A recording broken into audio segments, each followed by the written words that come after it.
Welcome to this newly updated video on how to complete your Australian digital passenger declaration. We've got a couple of other videos that we created over the last few months, but obviously this DPD form gets updated quite often, so we decided to create another video on that. So first thing first, if you're going to start this, you need to create a new account. If you have already created an account, you then can just sign in from here. But as we haven't created an account, let's go and create our account. Now, obviously, there are some terms and conditions. You got to read through this. And once you have read that, then press I agree and get started. Now here we're gonna set up our account, which will need email address, username, password, and confirmation of your other details. So we'll complete these details first. Now, in order to make sure that you get the things ready quickly, it's a good idea to give all the details. For contact method, I would prefer to put email just because sometimes you don't have a phone number in Australia. You can obviously give phone number of your home country as well, but ideally it is good idea to give email address for contact method just because you might not have access to phone or international roaming and all these things. It's better to give your email address. So we're gonna give all these details and then press continue after this.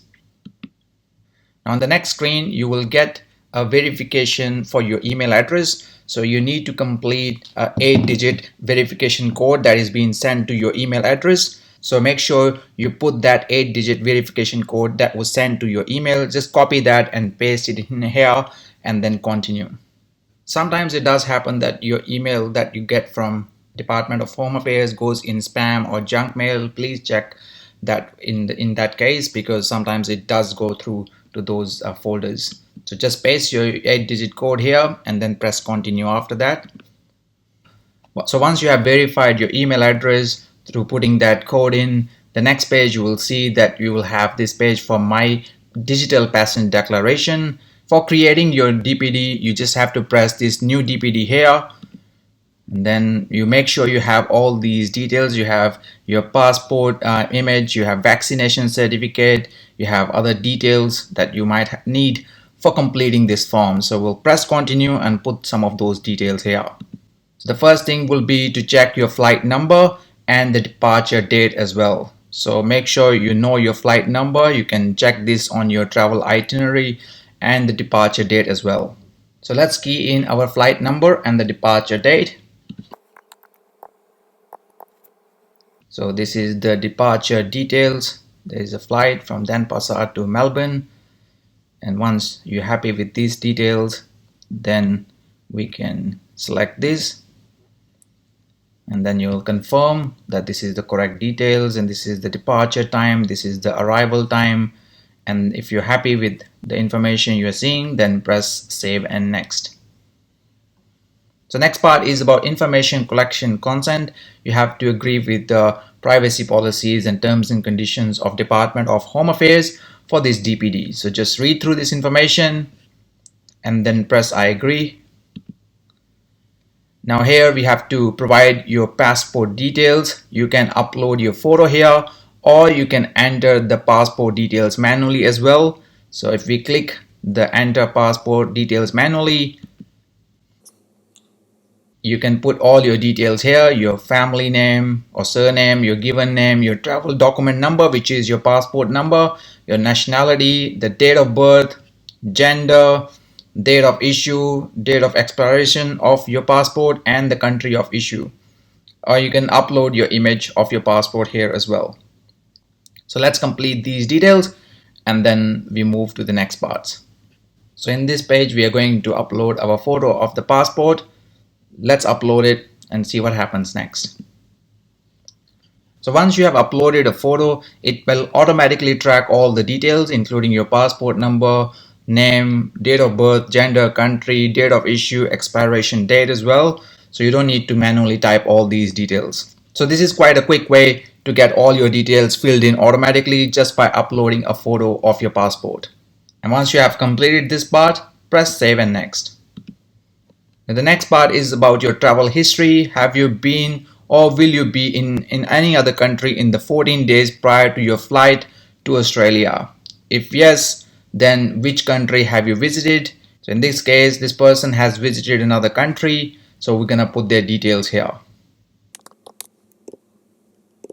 The next part is about planned movements. So you need to put if you are transiting in Australia, or you're going for interstate travel, or what is your travel intent as well. So in this case, the first question is, are you transiting through Australia to another country? If you are, then you have to select yes, and then you have to put the details about the final destination and so on. If no, then simply press no if you're just going to be in Australia itself. So next part is about interstate travel. Within 14 days after arriving in Australia, or within 14 days after leaving quarantine, do you intend to travel to a state or territory other than your state or territory of arrival? If you are traveling to Australia and within Australia within 14 days of arrival, then you'll have to put yes in here, and then you have to tell which state or territory you are going to move to or go to. If not, if your final destination is again same, then you don't need to select yes here, just press no and continue with your form completion. Do you intend to live in Australia for the next 12 months? If yes, press yes, and then you'll have to tell what's the reason for you to stay for the next 12 months. Are you migrating permanently, or visitor, or temporary entrant, or is resident returning to Australia? So what's your situation? Or if you press no, then you still have to give the reason behind it. There's different reasons you might be coming in, so choose your reason carefully. So whether you're migrating permanently, whether you are temporary or a visitor to Australia, which is like if you are a student, or if you are coming on a tourist visa, then you have to select this. Or if you are an Australian citizen or permanent resident, then you'll select this resident returning to Australia. Then you also have to talk about country where you spend the most time abroad. So you'll have to select the country name. Then you have to talk about the main reason for your travel as well. What was the reason? Whether you were going for business or employment or education or holiday, what was the reason? And what's your occupation in Australia, or if you're working somewhere overseas, then you have to talk about your occupation. If you are a student, you can just type student here, or if you are a business person, you can type your business owner or business CEO or whatever your position. Or if you're working for some company, then you can type that here. Then the next part is your intended address in Australia, where you will be living in Australia. So have to put the address in. You can enter the address manually, or you can type the address here itself. So if you are going to stay in a hotel or hostel, make sure that you know the address of that place beforehand, because it will be easier for you to type all the details. If you can't for some reason type it, or you find the address here, you can enter that address manually here as well. So you'll put that details here if you can't find it. Otherwise, if you start typing your address here, it will start finding options for you. So let's put those details now. And then you have to provide your phone number and your email address here as well. Once you have provided your phone number and email address, the next part is to complete your preferred contact method. Again, email is better. And give the details of your emergency contact details in Australia or overseas. So if you have someone you know in Australia, it's a good idea to give their details. But if you don't have anyone in Australia at the moment, then it might be easier for you to give an overseas emergency contact details. So we're going to put those details here now. And once you have completed their details, you also have to provide their address as well. So make sure to type the address. Once completed, then press save and next after that. Now, the next page is about reviewing your trip details. So make sure all the details are correct. And once you can check all those details again, make sure that all the details that you're filling in are correct. If not, you can amend those details, but you can't change it once you submitted this trip. So we're happy with this trip, and then we can submit this trip. Then the next thing is quarantine details. So you have to provide your quarantine details here as well. So that is the next part we're going to complete. So press on that quarantine details. Now there are some requirements regarding quarantine in each state and territory. If you are arriving in Australia, make sure you read through the state or territory you're arriving in as well, their details. You can find more details about each state and territory by clicking this link here. It will open up a page from Australian government that talks about each state and territory and their requirements. Please note that these requirement changes based on the situation, so make sure you understand the requirements of the state or territory you are arriving in. Most of the states and territories may have a different requirement, so please make sure to click on the link of each state or territory you are arriving in. So in this case, we are arriving in Victoria, so we'll check the details for Victoria. So make sure you read through this information here. So it is important that you undertake a PCR test or rapid antigen test within 24 hours of arriving in Australia. You're not required to self-quarantine while waiting a result. And also, if you develop any symptoms for COVID-19 within 7 days of arriving, you must take a PCR test. And then make sure that you wear mask and make sure you are complying with other rules as well. So we're going back. So in this case, what sort of restriction applies to you? So here's a quarantine declaration we are going to complete. It says I've made the arrangements for quarantine prior to my travel where required, and select one of the options. Are you going to do government managed quarantine?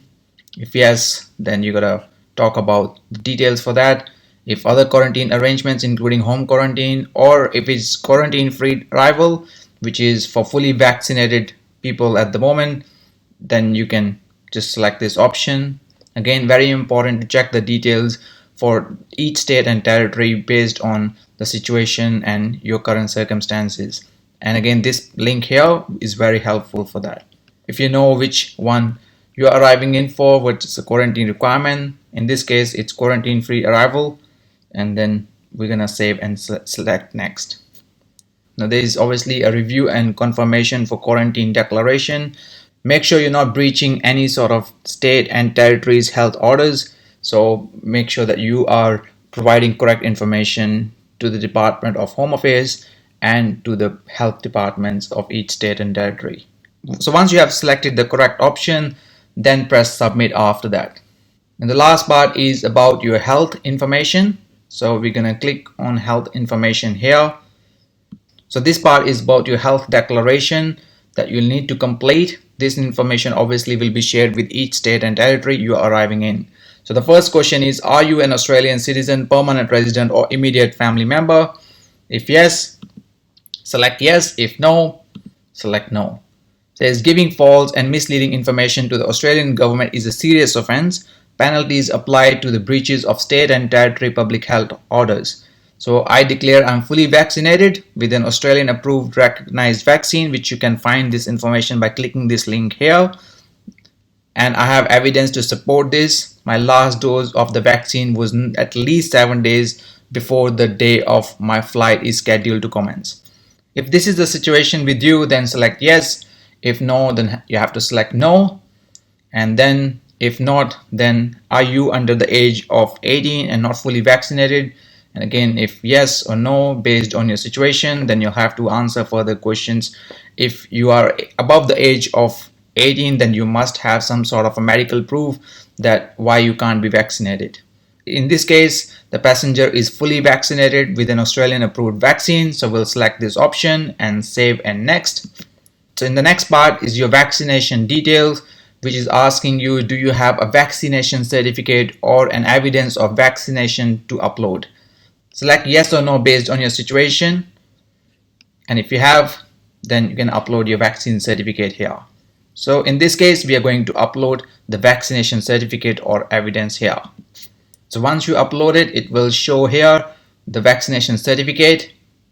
In this case, it's an Australian government approved international COVID-19 vaccine certificate.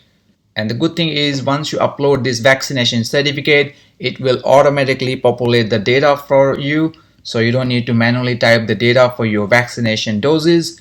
So here we got a traveler's detail with the passport, their name, their date of birth, and how many vaccinations they have got, and when the first dose was administered, which country it was administered, which brand it was there, and the second dose information. And if you got a third dose, then that information is also available. So if you're happy with the details that you have got here, press save and next. Just be mindful that sometimes you may have to type these details manually. In that case, you can type out the details of the date of your vaccination, the country of your vaccination, and the brand that you have got the vaccination. And depending upon how many doses, you can select your option over there. And if you're happy with the details, press save and next. So the last part is about reviewing your health information, which is about your health declaration and vaccinations. Again, if you want to amend something, you can amend before submitting. Once you submit it, that will be it. So here, if you're not happy with some of the details, you can amend these details before you press the submit button. So if you think there is something that needs to be updated, you can amend that. But if you're happy, then press submit after that. So for this passenger, we have completed all the details. You can see that we have submitted the trip details, quarantine details, and health information as well. You can press this view summary and see all the details that you have submitted. And this is how your summary will look like. It will have the details of your flight, it will have the details of the passenger, and the health information, the border summary.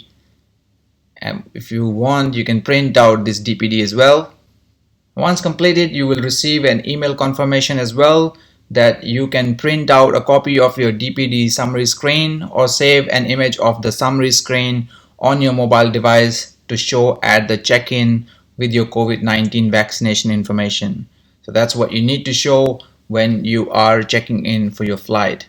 So if you're traveling with your kids, make sure that you complete their DPD as well. Everyone who is traveling to Australia must complete this DPD. Anytime you need to view this summary or download this summary as an image, you can just go to this account, log in with your details, and you can get this information. And that's how you complete DPD for coming to Australia. Well, that's pretty much how you complete your digital passenger declaration for traveling to Australia. It's a fairly straightforward process. If you have got all the details ready for you, make sure you get this summary printed or have at least an image of your summary completed, so there are no hiccups for your travel to Australia. We hope you have a safe travel to Australia. If you find this information useful, please make sure to like it, share it with your friends as well. We really appreciate that. If you are coming to Australia for your studies, we got plenty of content on our channel. We highly recommend you to check that out. We'll put some useful links, including the link for applying for this DPD, in the description below. So make sure to check all those details. We got a really good free guide for international students on our website as well. It is more than 140 pages worth of information that is presented in a really informative and infographical way. So we suggest you to download that from the link in the description as well.